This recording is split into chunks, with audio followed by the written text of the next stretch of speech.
Climate by 2030. This is our second year that MSU is hosting this Climate Solutions for Michigan webinar, and we thank you for joining us today. My name is Amy Butler. I'm the Director of Sustainability at Michigan State University and will be your moderator and host for the day. Joining me today is Emily Miller, Kevin Hayes, and Ariana Farina, all MSU students that will be helping us in introducing our panelists. Throughout today's presentation, you may use the question and answer feature to post your questions for the panelists. The webinar is being recorded and you'll be able to receive that link with the recording along with a short evaluation survey. It will also connect you to many of the other 100+ webinars that are going on simultaneously across the world on the same topic. We are pleased to be the host for Michigan in this event and in collaboration with several organizers and organizations and higher education institutions, including the Michigan Climate Action Network, Michigan Environmental Council, West Michigan Sustainable Business Forum, Michigan State University, Oakland University, Central Michigan University, Saginaw Valley State University, and Albion College. We'd also like to acknowledge the lead Solve Climate by 2030 organizer, Bard College Center for Environmental Policy. As your host from Michigan State University, we would first like to offer the following land acknowledgement, affirming Indigenous sovereignty, history, and experiences. Michigan State University occupies the ancestral, traditional, and contemporary lands of the Anishinaabe, Three Fires Confederacy of Ojibwe, Ottawa, and Potawatomi peoples. The university resides on land ceded in the 1819 Treaty of Saginaw.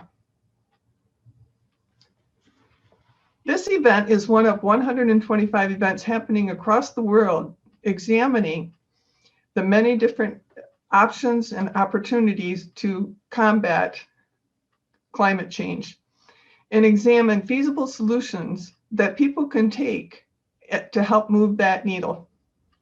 Today's dialogue provides an opportunity to engage students and citizens across the state in a focused discussion on climate solutions, looking at what we can do right here in Michigan. And we have a unique opportunity to make that sustainability and climate change are at the forefront as we recover and build back better from the COVID-19 pandemic. This dialogue couldn't have come at a better time.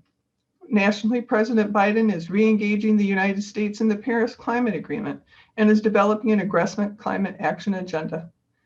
Here in Michigan, Governor Whitmer has set Michigan on a path to carbon neutrality by 2050, issuing a set of executive orders declaring a climate emergency and establishing the Council on Climate Solutions, charged with developing a My Healthy Climate Plan.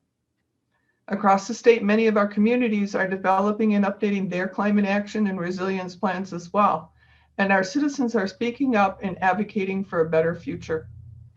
Before we hear from our panelists, let's take just a moment for a short message from Eben Goldstein, Director of the Bard College Center for Environmental Policy, the lead organizer for Solve Climate by 2030.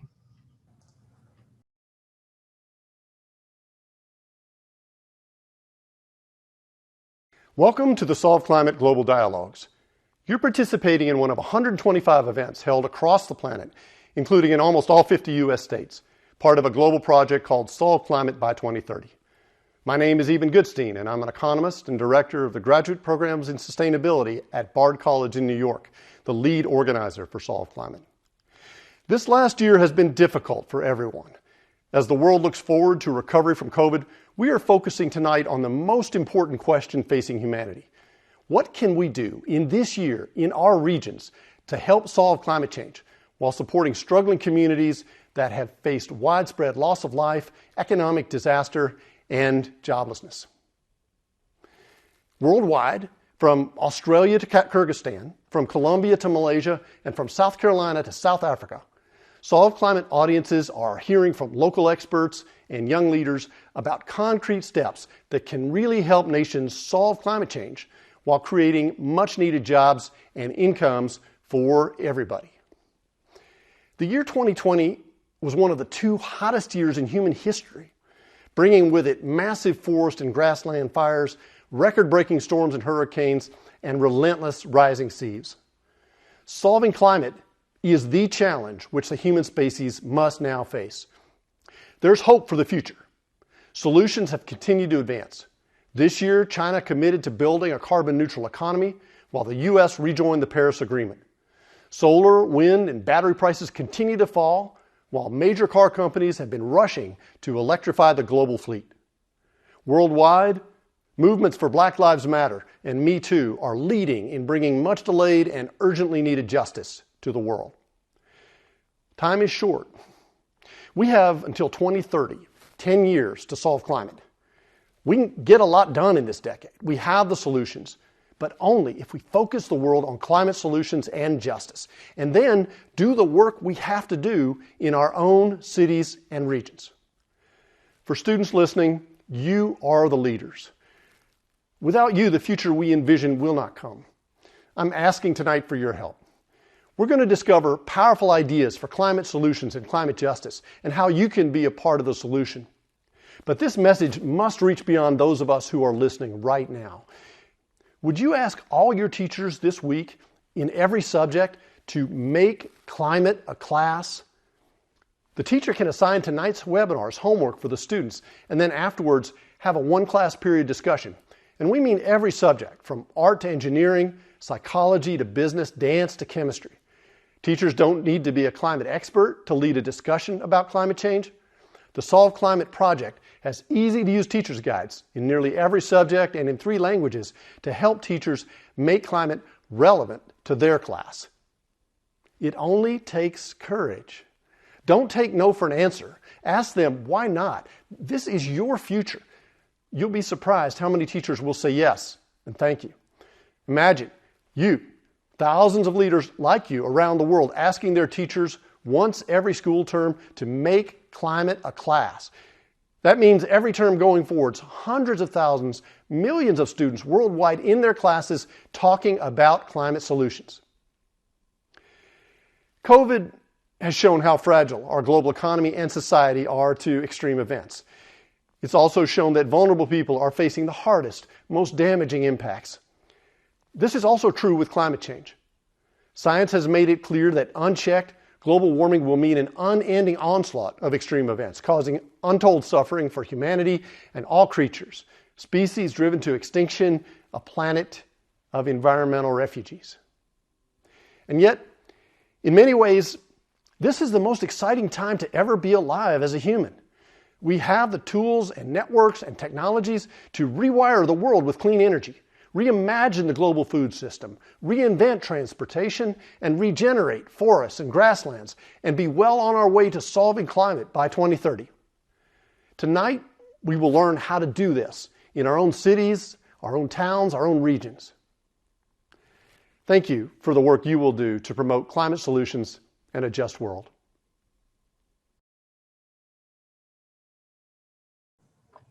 And now I'd like to welcome Emily Miller. Emily is a student at Michigan State University and serves as the Director of Sustainability for the Associated Students of Michigan State. And she will introduce our first panelist. Emily? Hello, everyone. I'm excited to be here and welcome our first panelist of the evening, Representative Julie Brixie, who currently serves on behalf of Michigan's 69th House District. Representative Brixie's journey into public service started in 1988. Her neighbors encouraged her to get involved and fight the commercial encroachment on her neighborhood. She filled out the application for public service in Meridian Township, and the rest is honestly history. Representative Brixie served on the township's Zoning Board of Appeals and Planning Commission and was later elected to the Meridian Township Board, where she served 2 terms as trustee and then 3 as treasurer.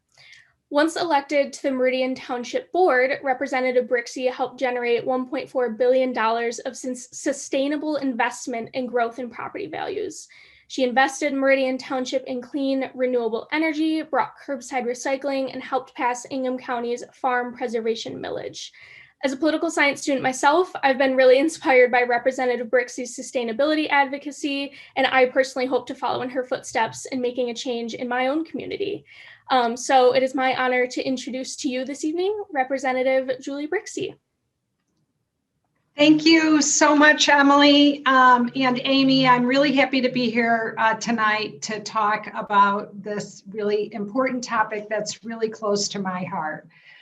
Before getting involved in local government, I did attend school at MSU. I got my master's degree in environmental toxicology and soil chemistry. I started out in the early part of my career looking at contaminated sites all over the state of Michigan and conducting investigations and cleanups for an engineering firm. It gave me a really good understanding of the depth of the problems that we have with different types of contamination and the impacts that we have, usually unknowingly at the time, from our actions on the environment. So I want to start out by thanking Amy Butler and Bob Wilson and their students for the work that they've done to help me in my current job draft legislation to expand the Green Schools designation criteria to include schools that offer environmental sustainability curriculums. So by encouraging schools to offer environmentally sustainability curriculums will help educate Michigan's next generation of environmental and sustainable advocates. And we really need advocates. I hope to be introducing this legislation in a bipartisan fashion very soon. I'm working closely with a Republican colleague of mine. Climate change is an imminent issue for our planet. I mean, we're really facing it. I think today is probably a really good example. It's 82 degrees here and it's early April, and it probably shouldn't be that warm this early in the year. So as an environmental chemist, as a lawmaker, and a mother of 3 kids, adult kids, I'm deeply concerned about climate change and would really like to leave my children and their children with a better world. So I want to start off talking a little bit about how students and adults and activists can get involved and then transition into state and local politics to address climate change. So students in particular should be getting involved during their undergraduate studies or even possibly during high school if they're looking at a career in environmental and sustainability policy. I currently have a high school senior from Okemos High School interning in my office, and we usually have 1 or 2 interns per semester throughout the course of the year. This is a really great way for people to get into the legislative process and take a peek at some of the types of jobs and careers that are available and the ways that you can impact climate policy, environmental policy, and advocacy. So we have both paid and unpaid internships within the House of Representatives for people who are interested, but students should really look broadly at what opportunities there are and really what their interests are. Students who complete a semester internship in the House become really good candidates for a House fellowship program that we offer, which is a paid internship program and pays $15 an hour. And it's really designed to prepare and place those students who complete the program into full-time positions in the House when they're done with school. And it's a really great program. I had a fellow in my office in 2019, and Nick went on to work for Representative Yusuf Rabi, who represents Ann Arbor, and now he works in the state Senate with Senator Jeremy Moss from Southfield. So legislative internships are a really diverse experience, though, as lawmakers and their staff confront a huge variety of issues.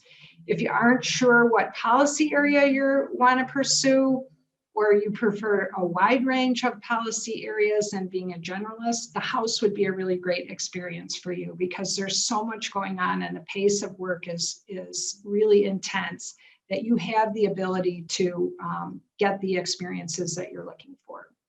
If you want to be at the forefront of the conversation and policy to address climate change, you should really look at opportunities with the organizations that are leading those efforts.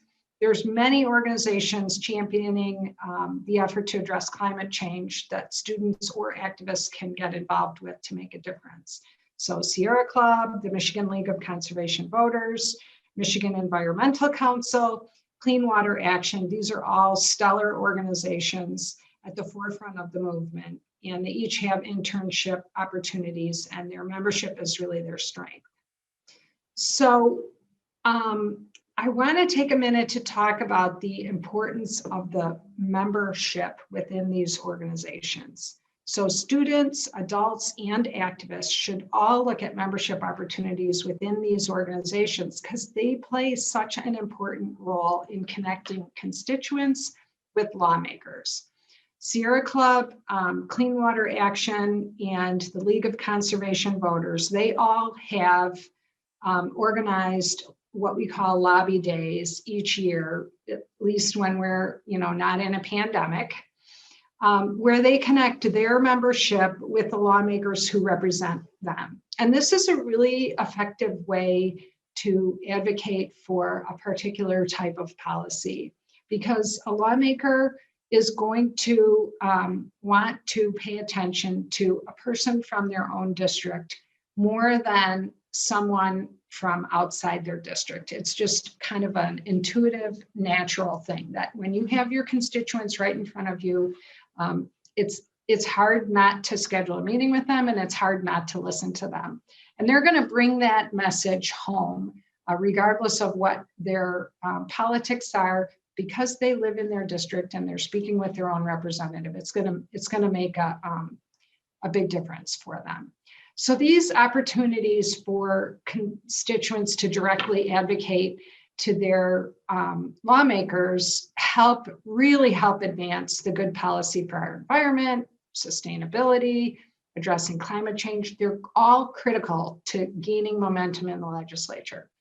And the efforts wouldn't be possible without the robust membership that these different organizations have. So if you aren't already involved in an organization like this, I would really encourage everyone to get involved. Protecting the environment and addressing climate change isn't a partisan issue. And that's why we've always had environmental activists across the complete political spectrum. Getting involved in local government is another thing that I would really encourage everyone to do. All things happen locally. So our schools, our townships, our cities, our villages, and our counties, they all have a vital role to play in addressing climate change by a myriad of different methods. They can invest in renewable energy, they can increase access to recycling, and they can advance good land use policies. Most local governments have environmental commissions and other formal bodies that you can apply to serve on and make a difference and familiarize yourself with local ordinances or state rules and regulations that can be impacted, that can impact climate change and the environment. So in Meridian Township, which is the community that I come from, our environmental commission is vital to vet wetland use permits. They oversee the implementation of our climate sustainability plan and lead our annual tree planting program. Land use decisions are also really critical and important.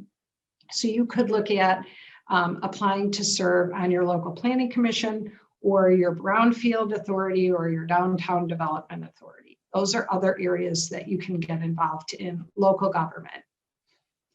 So how are you helping to how am I helping to advance sustainability and climate actions? So in Meridian Township, I started out by serving on the Zoning Board of Appeals and Planning Commission before being elected to the board and serving there for 18 years.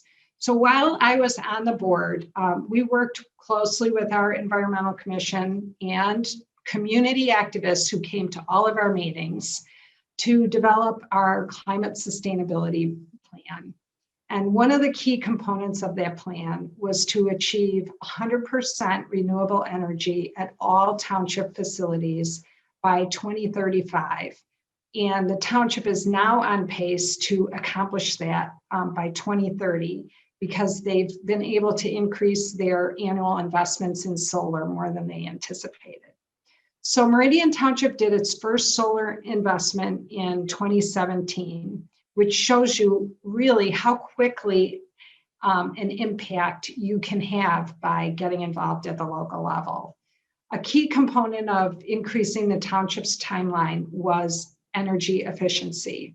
So the township's hall and main municipal complex had an ancient heating and cooling system that needed to be replaced. And we were beginning the replacement process for that when I left. We had actually looked at moving out of the building and selling it because it was going to be so costly to do the replacement of that system. But that project was completed last year and it dramatically decreased the energy usage at the township hall. And so that's, an example of how some changes that you have to make anyway can have such a positive impact on reducing the carbon footprint in your community. So another key reason to get involved locally would be to increase recycling. While I served on the township board, I helped lead our effort to expand recycling in the township, especially in not only single family housing, but multiple family housing complexes. One of the most memorable meetings that I ever had was we were looking at, we were talking about, we wanted to provide recycling at people's doors in single family neighborhoods. And we had a meeting where we were talking about working with garbage haulers and licensing only one garbage hauler in the community, which we have the legal authority to do. And it turned out that one of the garbage haulers in the area had about 80% of the business already in the township. So we're talking about bidding it out and doing all this, and Granger, God love them, came to the meeting, stood up and handed us all a letter and said, guess what? We understand that this political body values recycling and cares about the environment. And as of today, we mailed this out to everyone and we're now providing free curbside recycling to all people in Meridian Township in single family homes.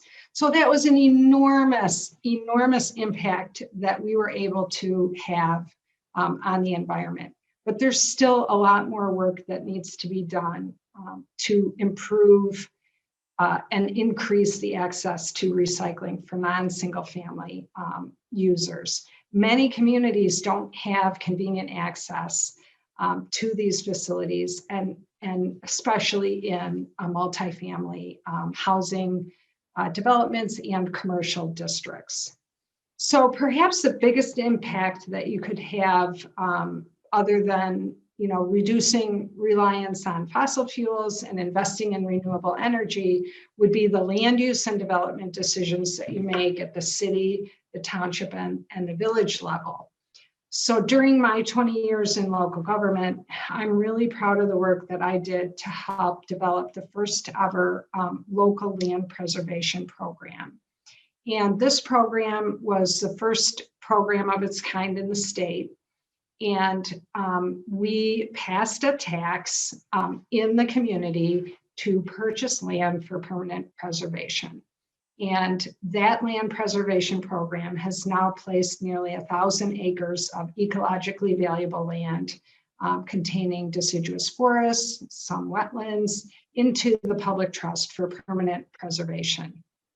I also helped institute an urban services boundary, which helps restrict the areas that we provide sewer service and municipal water to in an attempt to concentrate land development in a specific area and leave the rural area of the community less developed and less likely to have sprawl occur in it. So I also helped pass Ingham County's farm preservation millage, which was intended to stop suburban sprawl and protect vital agricultural land. So in the legislature, we really need bold action to increase our renewable energy standard to 100% by 2040. Our renewable energy standard was established in 2008 at 10% by 2015. Then the legislature increased it modestly to 15% by 2021. But thankfully, our utility companies here in Michigan have really taken it upon themselves to go beyond the legislature's really low bar. And Consumers Energy announced a plan last year to achieve a net zero carbon emission by 2040 by retiring all of their coal-fired plants. So, this was driven by customer demand and declining prices.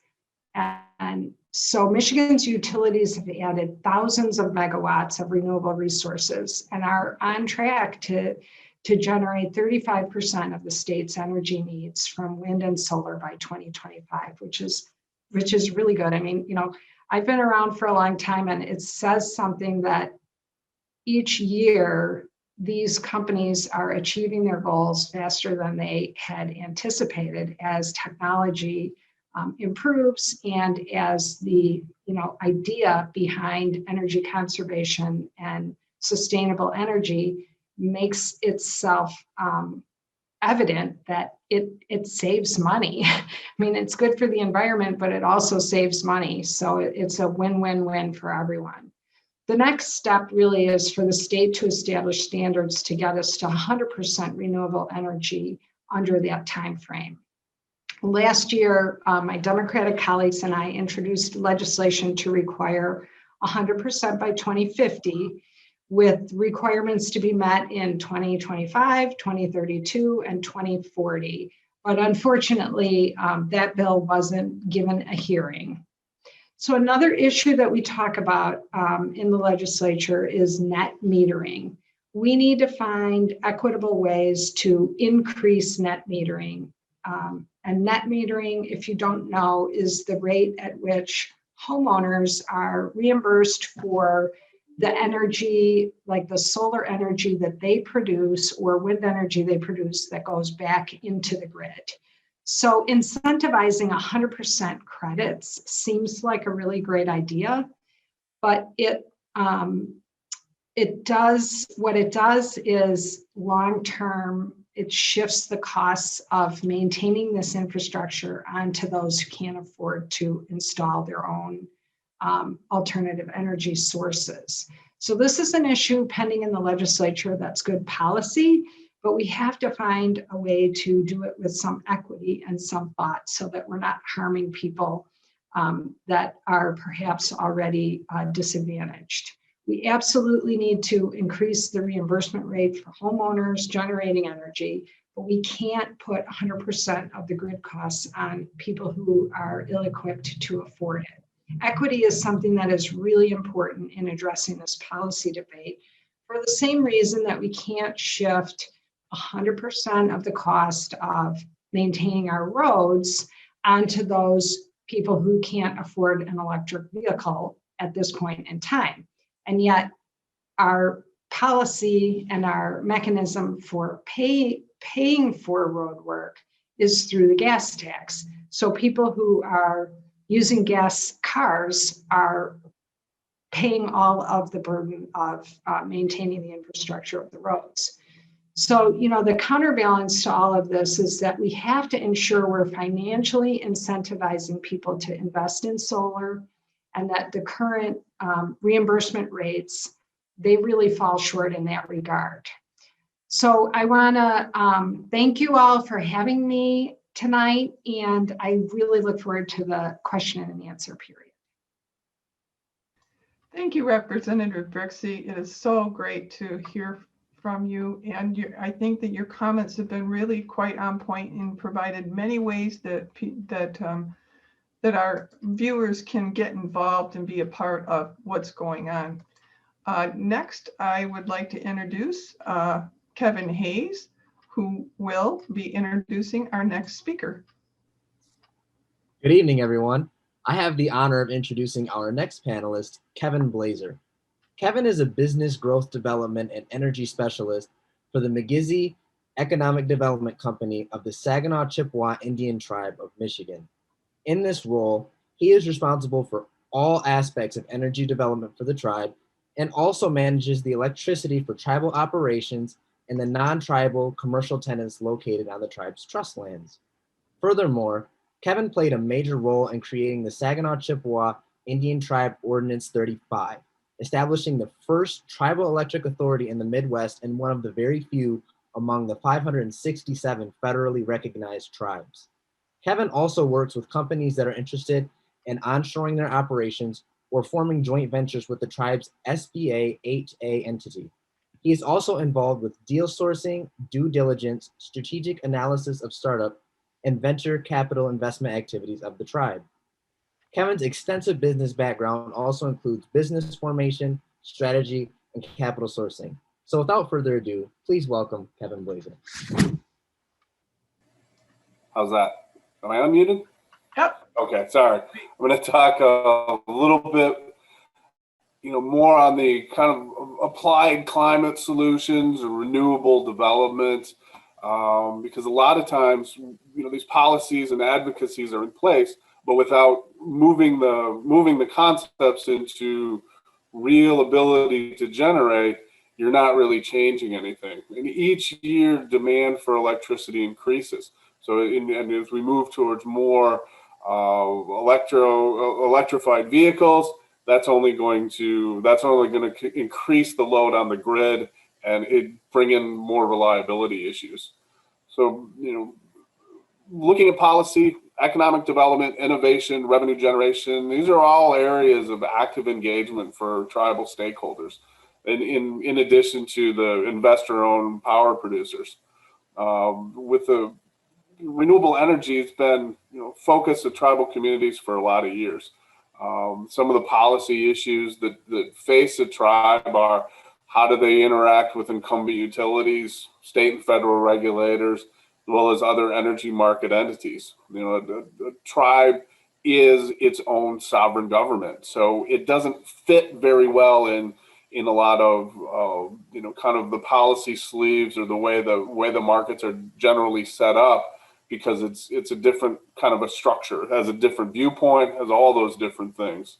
Sustainability, maintaining a balance with the earth are all very important. Those are important parts of the tribal culture. The tribes are also looking at energy sovereignty. So, who has control over all of the energy sources that are within their tribal trust lands? Energy independence is also an important deal. And a lot of people confuse energy independence and energy sovereignty or think they're both the same thing. They're not. It's a different concept. Sovereignty is about the control of the energy resources, and independence is reliance on a non-tribal entity. So even though you may control how power is delivered to the reservation areas, unless you're generating that yourself, you're beholden to an incumbent utility or another source of power. Development of energy resources and innovation are always on the forefront of things that we're looking at, or how we're trying to implement sustainable renewable projects. Long-term planning has always been part of the cultural entity of tribes for thousands of years. These are communities that have been around, particularly in North America, for several centuries. And they also when they look at some of the near-term metrics of profitability, return on investment, how these projects are going to benefit the tribe. They're also looking forward, what's referred to as 7 generations. So anything you're doing, you're looking forward to, for the next 7 generations. How are your decisions today and the projects you're implementing now impact all of those future generations? Kind of some of the things that we're looking at right now. We're actively either in the process of moving these projects forward or have completed them in some fashion, or substations. So we're interconnecting to the grid directly. So we're not going through a traditional utility. We're buying wholesale power as a tribal utility authority. Microgrid's a big area of a lot of our time, because we're looking at ways of putting generation assets within the tribal trust boundaries. So in case something happens to the bulk power grid, we'll still be able to power a lot of the operations. Gaming and entertainment are big load centers. They're also very important to the economic viability of majority of tribes in North America. Some of the innovation space that we're looking at are some large form factor fast charging EV stations. So these are not, Tesla charging stations or small personal vehicles. These are the facilities that are going to be needed, or the infrastructure that's going to be needed to charge semi-trucks and large transport vehicles. Those kind of short routes make a lot of sense to electrify them. And the tribe has properties that are advantageous to major highway transportation systems. So truck companies and individual operators could pull over, get their rest time, and then charge these large vehicles at some of these charging stations that we're taking a look at. Probably the biggest is energy storage. Energy storage is going to be huge as more non-inertial generation comes online. So solar and wind and intermittent sources. You need power during nighttime. You need it when there's no wind.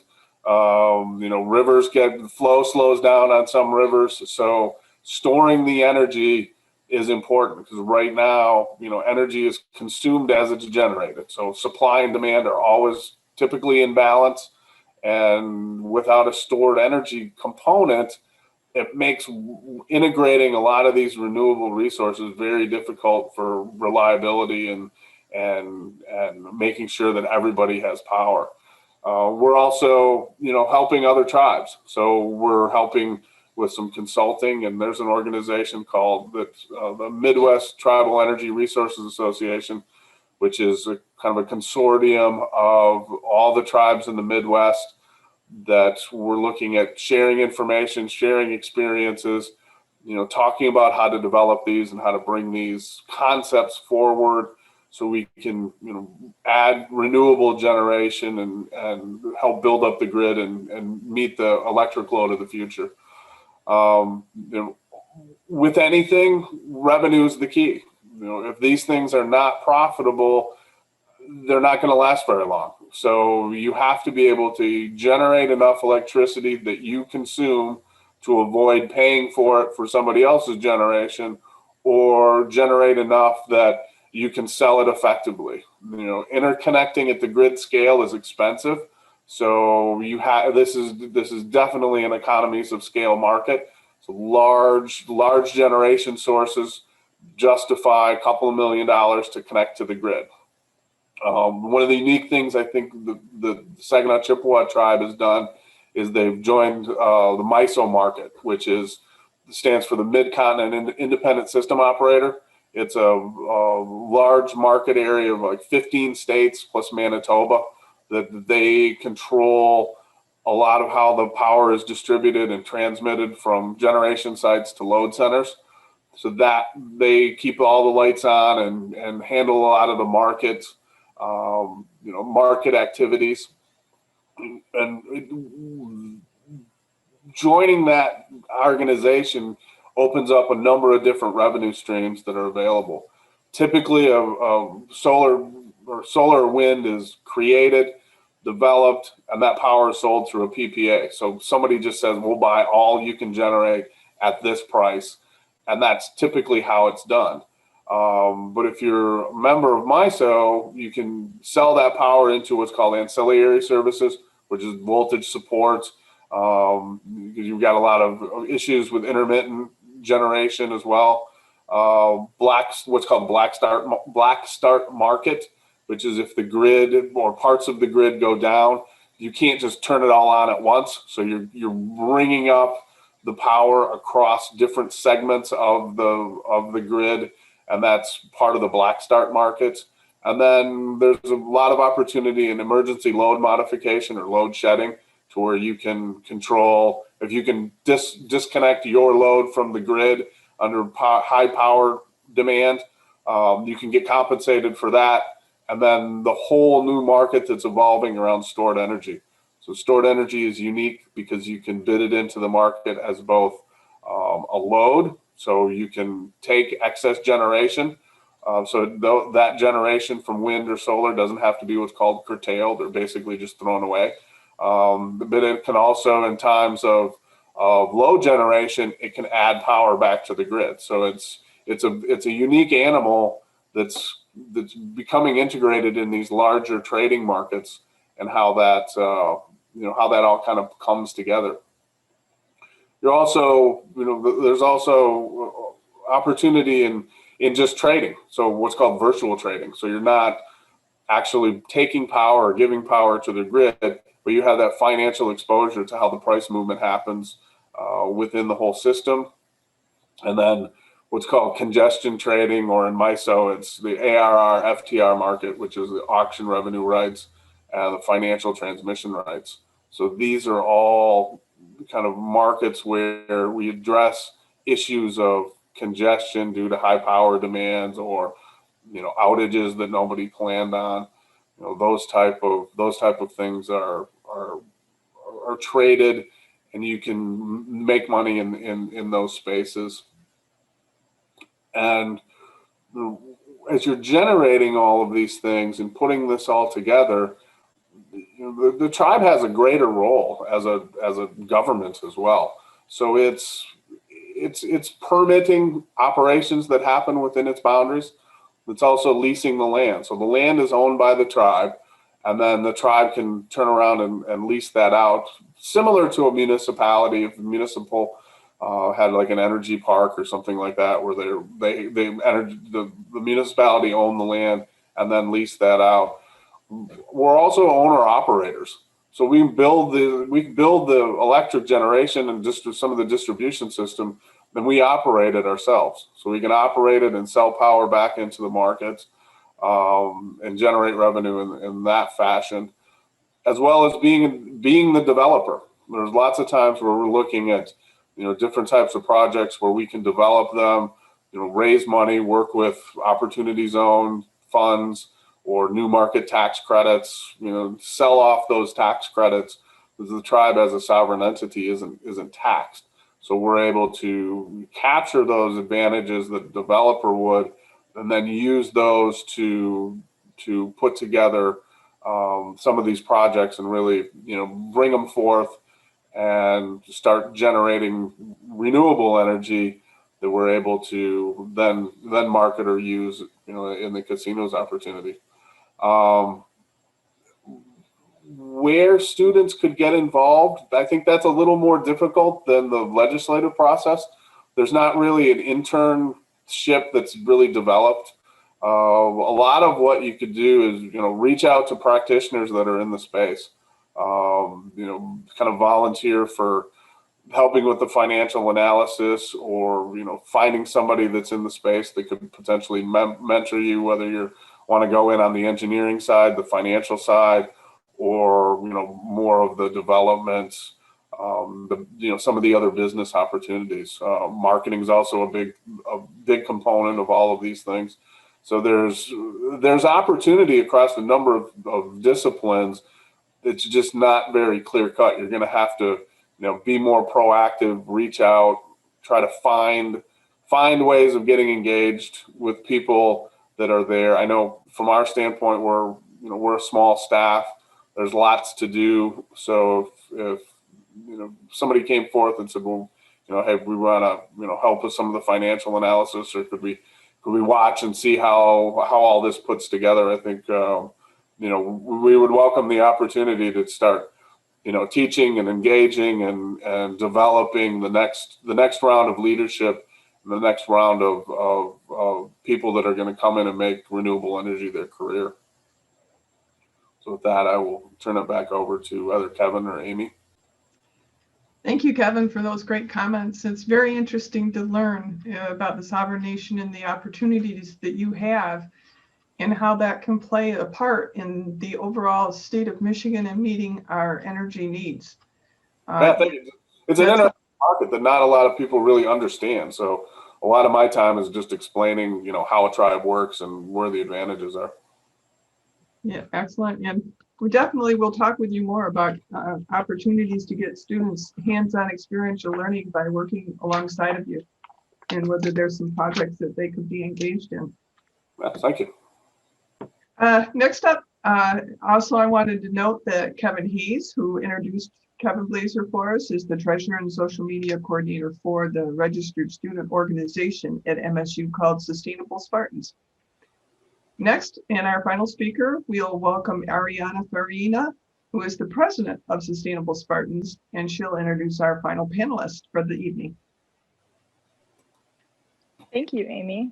I have the pleasure of introducing our final panelist, William Lawrence. William is the co-founder of the Sunrise Movement, where he leads the youth movement responsible for popularizing the Green New Deal and pushing climate change to the top of the national political agenda. Prior to Sunrise, he built the Fossil Fuel Divestment Student Network, where he created an organizational structure that could help support 65 campus groups at once and coordinate protest actions at up to 25 campuses simultaneously. He also grew the organizational budget from $0 to $300,000 in 2 years through grants and individual donors. He is originally from Lansing, Michigan, and a graduate from East Lansing High School. So we're excited to have you here today. Welcome, William Lawrence. Thank you, Ariana. Thanks to the other panelists and everyone for being here. My name is Will. I'm joining you from just down the road in Lansing, where I live now. I grew up in East Lansing, class of 2008.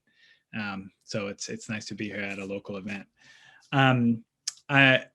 As Ariana said, I'm a co-founder of Sunrise Movement, which is a youth movement to stop climate change and create millions of good jobs in the process. And in the last 4 years, I've seen Sunrise grow from being just myself and a half dozen friends to a huge national movement, one of the leading forces for climate justice in this country. We're best known for pushing for a Green New Deal alongside political allies like Alexandria Ocasio-Cortez, AOC. There's a Sunrise Hub at MSU and about a dozen others around the state of Michigan. I just want to give a shout out to anybody here who has been a member or supporter of the movement in whatever way. I recently, at the end of February, left my role on the staff of Sunrise after 4 years, but I'm still a loyal member and volunteer of the movement. So we're here to talk about solve climate by 2030. If we are going to do that, this decade must be what Sunrise calls the decade of the Green New Deal. The International Panel on Climate Change, IPCC, which is the agency of the top scientists in the world who coordinate to give us solid information about the climate threat, say that to limit warming to 1.5 degrees Celsius, we need, quote, rapid, far-reaching, and unprecedented change in all aspects of our society. So that's a pretty good evaluative mechanism there. Is it rapid? Is it far-reaching? Is it unprecedented? And is all of that happening in every aspect of our society? That is what is required of us in this decade if we want to stand a chance of halting the worst of climate change. So that's going to require dozens of policy changes, hundreds of policy changes, in fact, at every level of government and society on an annual basis, not one silver bullet, a focused, concentrated, all of society effort. And you're hearing some of this from Kevin and from Representative Brixie. There's regulatory policy, there's investment policy, there's tax policy, there's social policy. This is at the municipal level, the tribal level, state, federal. Institutions like universities have a big role to play in this. Other institutions have a big role to play. And actually, nobody is off the hook. Nobody is off the hook. At every one of those levels, we need to be asking, is it rapid? Is it far-reaching? Is it unprecedented? And holding ourselves to that. And if we can do that, the sum total of all of that work is what we call the Green New Deal. It's not one thing. It's all of it. And all of this, if we're going to make this change, needs to be powered by a huge tailwind of social concern for the issue. Because I think, as we heard from Representative Brixie and from Kevin, there's a lot of thorny little issues. There's so many problems that need to be solved in order to be able to add up to the overall effect. There's so much inertia that exists in government. There's so much inertia that exists in institutions like a university or a government. And there are so many good people, like everybody here on this call, who are working to make those changes happen. But it can get caught up if we're operating in sort of status quo politics. And we find that we're spending years and years and years to make modest changes rather than a rapid, far-reaching change, which we know is necessary. So the way that we do that, the way we change that situation, is by creating a tailwind of social concern, a feeling of urgency and pressure from the population at large that demands change now. And that makes the work of the people who are working to do the right thing within the institutions a little bit easier, because they can point and they can say, hey, look at those kids out in the streets. We can't ignore this. We got to get something done faster, or they're going to be knocking on our door. So that's what Sunrise has tried to do over the last 4 years. And the good news is that over the last 4 years, climate change has moved closer to the top of the political agenda than it has ever been in my lifetime, and I think anybody's lifetime. At this very moment, Joe Biden is proposing an infrastructure plan that would put hundreds of billions of dollars into overhauling our energy and transit infrastructure and bring us to 100% clean energy by 2035, while directing 40% of every dollar invested to the frontline communities who have been most impacted by climate change and pollution. That's actually huge. Equally important, this whole program is being framed, and accurately so, as a job creation measure, which means that this whole jobs versus environment myth that has been a hindrance for environmental action for some time is actually weaker than ever. Leaders in our politics, especially in the Democratic Party, are beginning to understand that climate justice is actually the only way to ensure universal prosperity for all, no exceptions, in the 21st century. And social movements have done that. The environmental justice movement, dating back 50 years in this country, indigenous movements, the labor movement, fighting for good job quality in this renewables energy, and then youth movements like Sunrise have created this tailwind that has allowed us to get to a place where Joe Biden, who is not a risk-taking politician, is not someone who sees himself as leading the crusade, is able to put forward actually a quite transformative agenda and pose it just as the moderate sort of common sense thing to do. So that's the good news. The bad news is that I would say this is all still what I would call status quo politics. It's reform politics, but it's still status quo. And we're still quite far from what I would call emergency mode, the kind of stance that we'd be taking in our institutions and as a society if we really thought this was a matter of survival, life or death. And so on that criteria, is it rapid? Is it far-reaching? Is it unprecedented? We're doing things now that I think are unprecedented, but they still are less rapid and less far-reaching. And there are many aspects of our society that still need to be involved in the fight that are not there yet. One way of measuring this is in reference to Biden's current proposal. He is proposing 5 times the amount of green stimulus spending than Obama did at the beginning of his presidency. 5 times as much. That's pretty good. Unfortunately, it's only 1/5 of what is actually needed to be getting us where we need to go. He's proposing $2 trillion total in his current package, and a number of assessments have suggested that it's closer to $10 trillion, $1 trillion per year from the federal level over the next 10 years is what is needed to actually solve climate by 2030. So this is kind of the brutal logic of climate change, right? We're 5 times better than we were, and we're still need to raise the bar another 5 times to get where we need to go. And so how do we actually do that? I have 3 prescriptions that I want to close with. First one, for all the students and young people, and really anybody on the call, I just say you have to build power. We have to build power.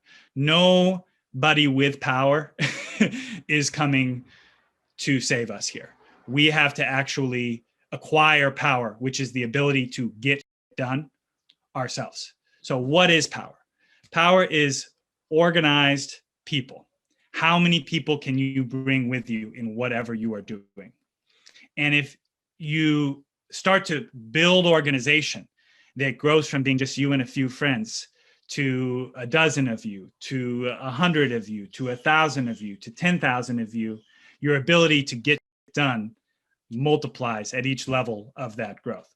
So without organization, you have very little power, and that means you can get almost nothing done. With organization, you can begin to build power, grow your forces, and you can start to actually get a lot of it done.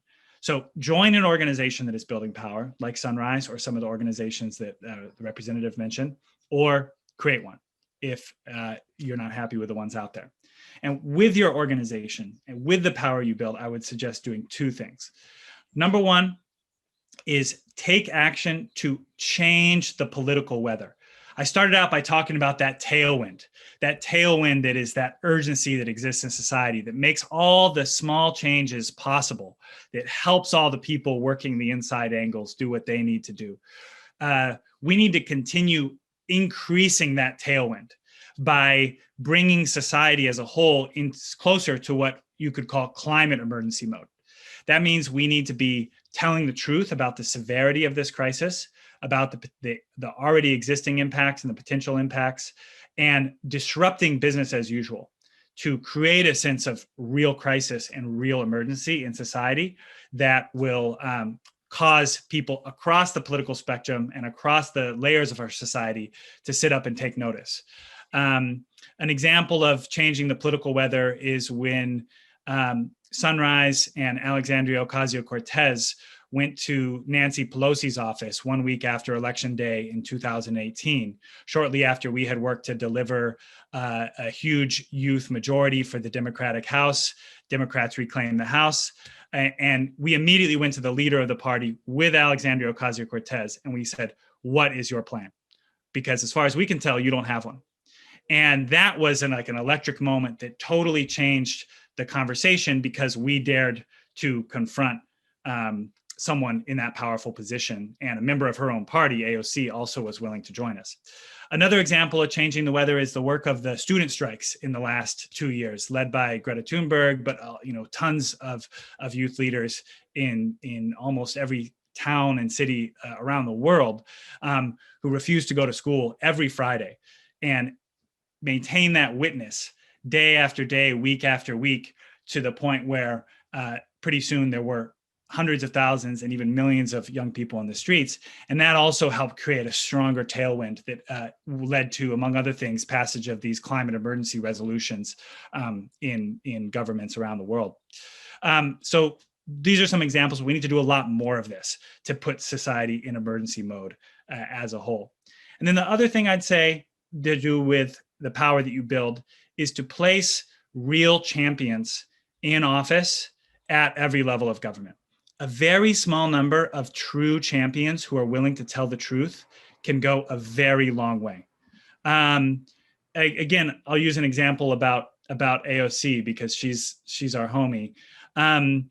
AOC and the squad have 8 votes in Congress out of 222, I think, total Democrats in the House of Representatives, and 435 total representatives. They have 8. And yet they've been able to have an incredibly outsized impact on the discourse through their leadership that they've been able to offer. To the point where, when Joe Biden released his climate plan, people say, hey, that looks a lot like the Green New Deal. And of course, he'll never call it the Green New Deal. And it's not the Green New Deal we want. It's not to the level of ambition we want. But he can call it the American Jobs Plan. He can call it the Biden Green Deal, as he did in one of the presidential debates, I believe. And he can call it whatever he wants. But the truth is that he has adopted AOC's version of climate politics, not at the scale and the urgency needed, but he's approaching it from an angle of wanting to do climate action, jobs, and racial justice at the same time. And that's the triad that's essential to the Green New Deal. Similarly, I'll just share that, Chuck Schumer, who is the Democratic leader in the Senate, we've seen turn into a progressive standard bearer in the last year. He's out there holding Biden's feet to the fire around student debt relief. He's out there leading on a lot of our environmental priorities. And this guy is just a career politician. And all he does is he puts his finger up to the wind and tries to see which way it's blowing. And you know what he sees when he puts his finger to the wind is a young representative named Alexandria Ocasio-Cortez in his home state, who is known to be considering a Senate run. And he is doing everything he possibly can to flank her, to get out as far as he can to the left so that she can't flank him as far from the left. And it's made him into a real champion on these issues. So this is partly the distasteful nature of politics, is that politicians behave this way, but we can use that to our advantage if we are willing to build power and elect champions. So just to review, build power with the power, take action, telling the truth, issuing that moral witness that can change the political weather, and then elect real champions to office at every level. And I really believe that if we can build organizations that do those three things at once, we will stand a chance here in the 2020s and beyond. And I would just encourage everybody, I'm a huge believer in the power of social movements to change the world.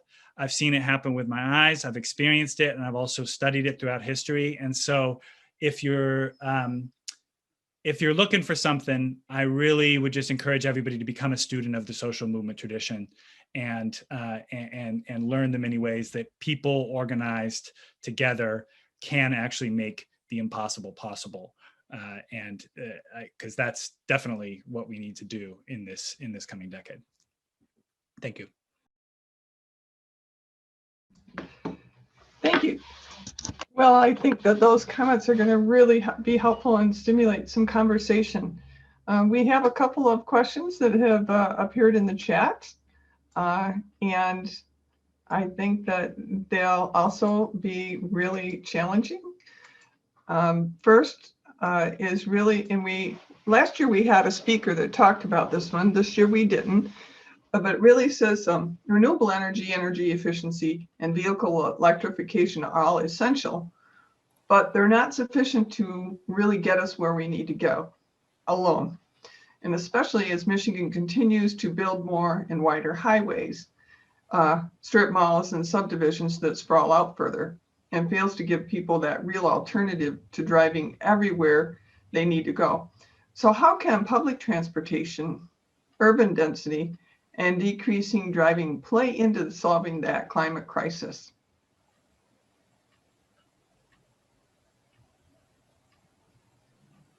Go ahead, Julie. Amy, how do you want us to answer? I'll start out with that one, coming from local government and dealing with issues of sprawl in a mostly suburban community. The question writer absolutely had hit the nail on the head with this one. One of the positive things about Biden's infrastructure plan is that the infrastructure plan that's coming is talking about addressing some of these problematic issues that we have. So the road work that's going to be done is going to be focused on making roads smaller and putting money into urban areas, which is where we really need to spend money on infrastructure. Compact development and high density housing in areas can give us a very much more sustainable environment. Because if you design your community in a way that you do not need to drive a car, then you don't drive a car. One of the problems, though, that we're going to face is that, you know, one of the negatives of the pandemic is that people are moving right now and fleeing cities and moving into suburban areas. And that's something, you know, people's patterns and habits change. And the pandemic is one of these transformative events that I hope is a brief interruption in our urban renewal and not a long-standing one, because our cities have really come a long way in the last decade in terms of being rejuvenated and people moving back into cities and wanting to live in cities. And the pandemic and the fear of contagion that can come with close quarters of living is something that's going to be a driver for more sprawl. So we as lawmakers and policymakers, especially down at the local level, are going to really have to work hard to fight that and to make sure that any kind of development we have is compact development. The other thing that President Biden is talking about doing is investing heavily in transit. And our region here in the capital area is a really good example of a huge need for improved transit. You know, I talked about a lot of successes that I had earlier during my presentation, but I'll talk right now about one of the biggest failures that I feel that happened while I was in office in Meridian Township. We had plans for a bus rapid transit system along the Grand River, Michigan Avenue corridor, and community advocacy and kind of outrage really helped kill that project. And we did not end up with the bus rapid transit plan that would have provided really transformative change in cutting the number of minutes in half that it took to go up and down that Meridian Mall to the Capitol route, which is the #1 route. We've seen development occur, high density development occur along the corridor that was beginning in anticipation of the change in transit, and the transit didn't occur. So when we go back to normal, whatever that normal looks like, transit is a huge piece that needs to be improved in the region, and I'll continue to advocate for that because it does have a big role on climate change.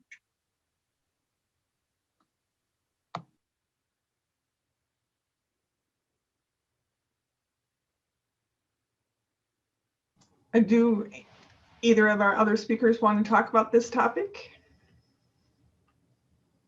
I think Julie covered quite a bit. Yeah, I think that's pretty much, there's nothing left to cover on that. It's good. Agreed. From a university perspective, transportation is very important to us, particularly because it's very congested within the concentration of the university, especially when we're trying to move 65,000 people through the institute in one day. And we continue to look at how we can incorporate greater public transportation use and alternatives to transportation to be able to bring those individual driving cars out to the outer parts of the campus.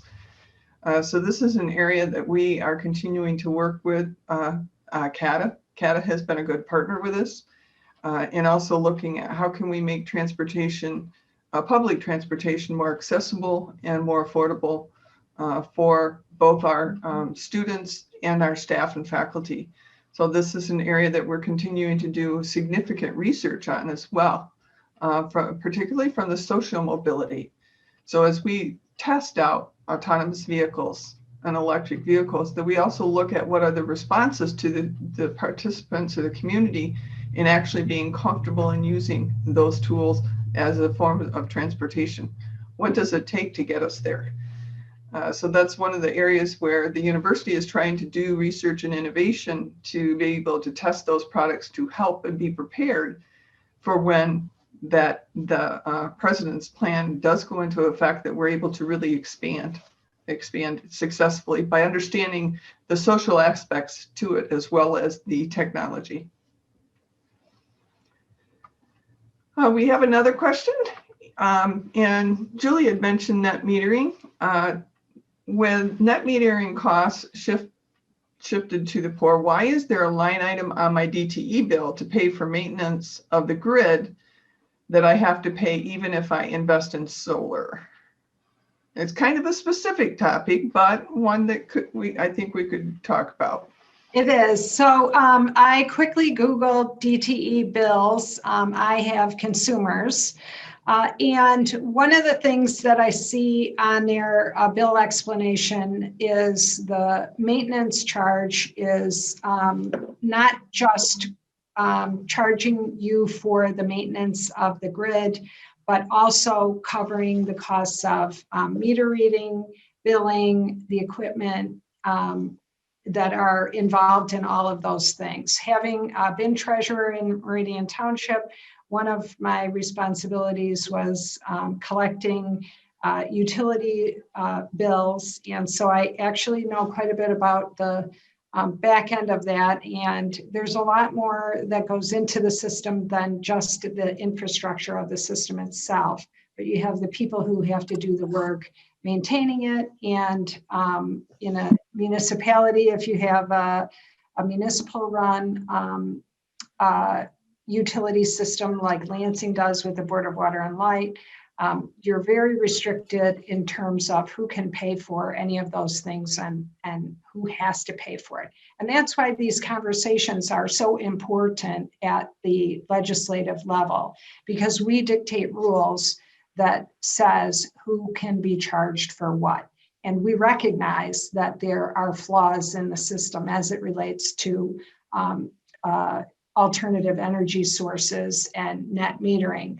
But we also want to be cognizant of making sure that we're equitable, not just equal, but equitable in who's paying for what. And that's one of the thorny policy sides of this issue that we have to grapple with. And I would add that if you're really looking at what does your own personal home or office look like as far as your carbon footprint, that we have a faculty that has developed your own calculator that you can use, and it's on the MSU sustainability website. So you can actually use your utility bill and go and take a look at what is your contribution and how much carbon are you creating and the carbon input. There's also a couple of models out there where you can look at your home and how your water use is. Many people don't think about water as being a major driver of energy use, but it was pretty amazing when you go through and you actually look at where does your water use really come from. And it's not just the water that you take. There's a number of other ways that water is involved in supplying your power, supplying your gasoline for engines. All of that takes into account. So I encourage you to take a look at some of the different calculators. And if you need questions or help walking through them, we'll be glad to help you. But it really gives you an idea of what is your personal contribution. Because to solve this and to really get this movement, it's every single person that is here and every friend of every person that is here that is going to help make the difference. The information and the terms and how you as an individual make an impact, then you can actually look at how you can then talk with the representatives like Representative Brixie about how you can make a difference and how you want to advocate for policy that changes this so you don't get those charges. That's how you can make that difference. Just to add to the conversation a little bit, there's typically energy bills. So there's that line item. The other line item to maintain the grid is for net metering. In theory, at some point in time, your generation can exceed your load, So that power gets delivered back to the local utility. Without, in the way the MPSC has structured the rates and the tariff, and that's set up, without maintenance of that infrastructure, you can't sell power back to the utility.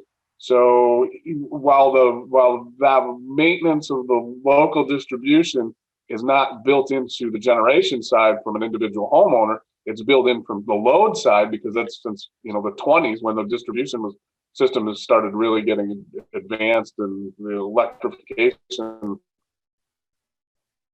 I think it was like 1934 or something, that really started to expand access to electricity. It was always a one-way street. So net metering is kind of new technology, and it's a way for the distribution assets to capture those costs of maintaining the grid, so somebody can generate excess power and sell it back to the local utility. Thank you, Kevin. Will, the next question we have is for you. In addition to supporting movements like Sunrise, do you have any suggestions for an older environmental justice advocate to get involved in working to build power? Yeah. Great question. Thank you. Julie mentioned the Sierra Club. I think the Sierra Club does really excellent work, both on the state level and the federal level. And they're serious about organizing and campaigning, and so I would definitely suggest joining them as a member volunteer. Indivisible is an organization that has been new to the scene in the last 4 years. Really, they came on the scene in 2017, but I've had the opportunity to work quite a lot with them as well. And they're a multi-issue organization that is really focused, especially on protecting our democracy and expanding the right to vote and sort of unrigging some of the rigged aspects of our system. But they're also looking at climate and other progressive issues. And they have some local chapters. I'm a big believer in Indivisible and their effectiveness at a federal level as well. And then I would just encourage folks to think about the institutions of which you are already a part, including your church, including any other community groups that you might be a part of, and think about what it, try to work the angles and see what it looks like to move into action as part of those institutions. Some are easier than others, and there's a lot of inertia in institutions. So sometimes it's easier to go out and start your own neighborhood group rather than try to reform the church bureaucracy or whatever it might be. But sometimes, depending on who you are and who you know, you might be able to get wield some power through those institutions as well.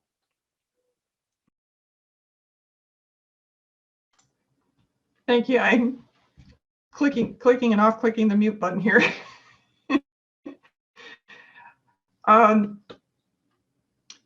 This is a really important question to me that I'm really interested in your input, because we had the same question this morning in another panel.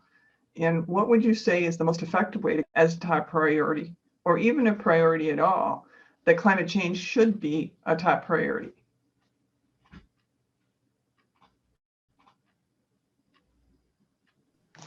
I think I'll take a stab at this one. So, one of the things that I've observed in this highly partisan environment that I work in, called the legislature, is that sometimes the language we use and the words that we use cause a really negative reaction among people.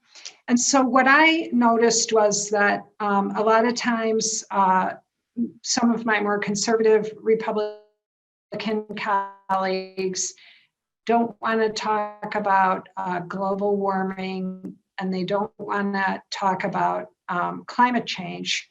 But many of the farmers in their districts recognize that changing weather patterns are having a really negative impact on Michigan's vast array of agricultural products. So Michigan has the second most diverse agricultural products of any state in the nation behind California. And what I've found is that sometimes if we try to use different words that are less triggering, that we can communicate effectively with folks about climate change. So when we talk about weather changes, sometimes that's something that folks are willing to accept. And how can we address these weather changes that we're having? Okay, we know, you and I know that weather changes are from climate change, but someone who feels like climate change is a partisan issue would be more likely to talk about increased flooding that their community's been experiencing, or increased droughts, and how can we do anything about these problems that we have. So I think the way that we frame our conversations are really important. Well, Yeah, I'll jump in on that. A bit of a different angle here. I'll say that for organizing purposes, for advocacy purposes, I actually think that the need to, we've actually done a lot of the persuasion that needs to be done. When you look at the polling, what you'll see is a supermajority of Americans at this point believe that climate change is real, and a significant minority, on the order of 30 to 40%, believe it is a severe threat and perhaps even one of the greatest threats we face. And in a democracy, you don't actually need 100% to get things done. You need 50% plus one, or a strong supermajority of public support, and then you need a vocal and active minority that are willing to push the issue and keep it in the public arena and change the weather and do those things I was talking about earlier. So when Sunrise got started, we said we're not going to do anything with the climate deniers. We're focused on mobilizing the people who are already alarmed about this issue. And I think having that clarity of purpose, being able to say that we're not actually here to persuade people who aren't already concerned, was very helpful for us in being able to focus. Now, I think sometimes you're in a setting where there is one particular person who simply needs to be persuaded. I think the example of a legislature where the Democrats are in the minority is an example of that, where if a representative is trying to get anything done, you need to be persuasive perhaps to a couple of Republicans. So that's a different situation. But for the purpose of advocacy, I would advise actually just focusing on the people who are already alarmed. I think to some extent, I think even just kind of a different view on that is that, for some of the climate change, kind of the low hanging fruit, is a lot is already done. The market is already taking care of that. You get new innovation that's coming through. There's some new solar cell technology that's coming that's making those are more efficient. So as you can increase the efficiency of these renewable generators, it makes it more competitive and without the taxing and the subsidies. And when you create that economic advantage, the investor-led utilities, as well as just the people that want their utility bills to be lower. Nobody wants to raise their hand and say, I'd love to pay $300 a kilowatt hour for electricity because it's coming from a solar plant. But if you can get, if the generation source is cheap enough and it's renewable, which innovation's already taking us there. And we're even seeing more innovation, outside of solar and wind generation. So, GE has a giant turbine that's really efficient. There's new solar cell technology that's increasing the conversion of light to energy, upwards of 30%. But also you're seeing, a lot of things to deal with the plastic issues. So when people are talking about recycling, recycling is horribly energy inefficient. You're transporting this heavy stuff. It's dirty. You've got to deal with it. You've got 400 different types of plastics. How are you going to sort all of that? It's labor intensive. It's kind of a horror show. Metal and glass are a lot easier to deal with. But with plastics, there's a lot of new technology that's looking at combusting that, burning it, pyrolyzing it, stripping off the chlorine, taking it and carbon capturing it. So if you could get a plastic that's new, and you're turning it into energy, you're keeping the byproducts and the things that are nasty for the environment away. Now you've got kind of a closed loop of energy for the plastics market, and you have a lot less of this floating in the oceans, because a lot of the recycled plastic leaves the United States and goes overseas and is just burned, without really a lot of these controls. And when ships lose containers, or when people throw it into rivers, it ultimately ends up in a giant, pool of plastic in the center of the oceans. And if we can, figure out a way of making that recycling a lot more energy efficient, you can close the loop on a lot of these things and have a market-based return where more and more people are going to adopt it, regardless of what they think about climate change. If there's an economic incentive and an economic driver, you get adoption across the board a lot faster than trying to fight an argumentative battle.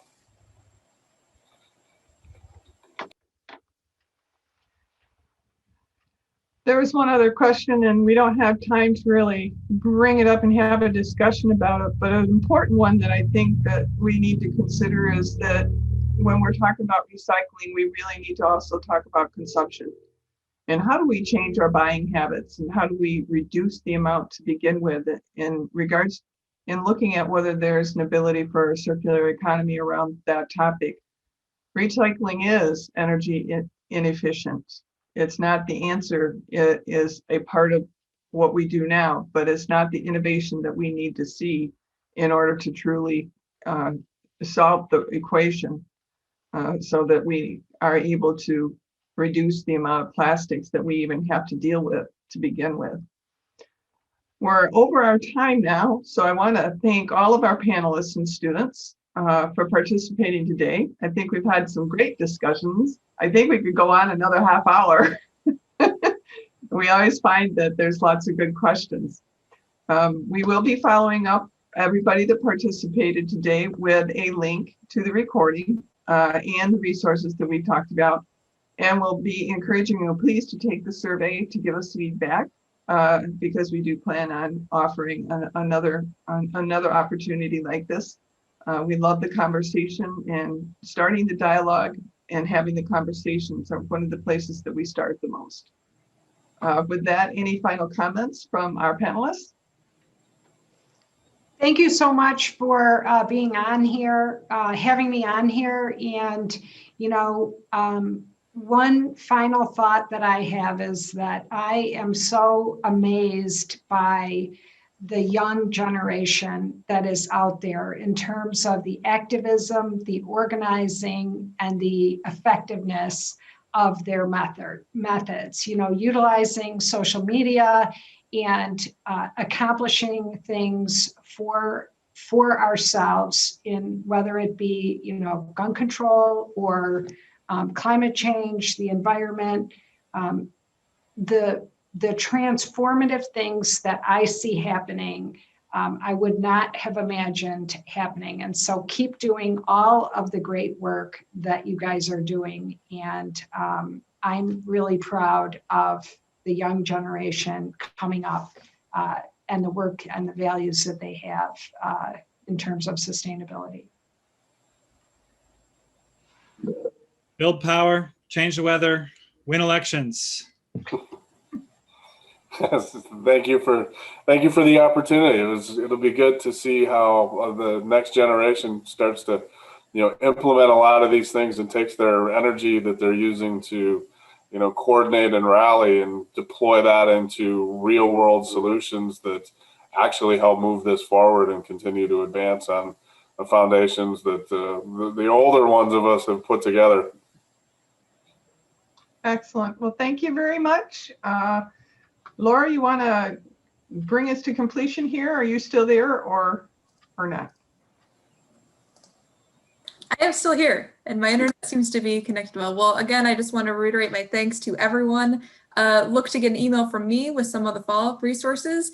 And as Amy mentioned, we do plan on hosting this event again next year. So be on the lookout for some details as we get underway with that planning. Have a lovely evening, everyone. I do want to thank again all of our co-sponsors that helped us put this together. It was great to have so many universities come together and some of our organizations to support this effort.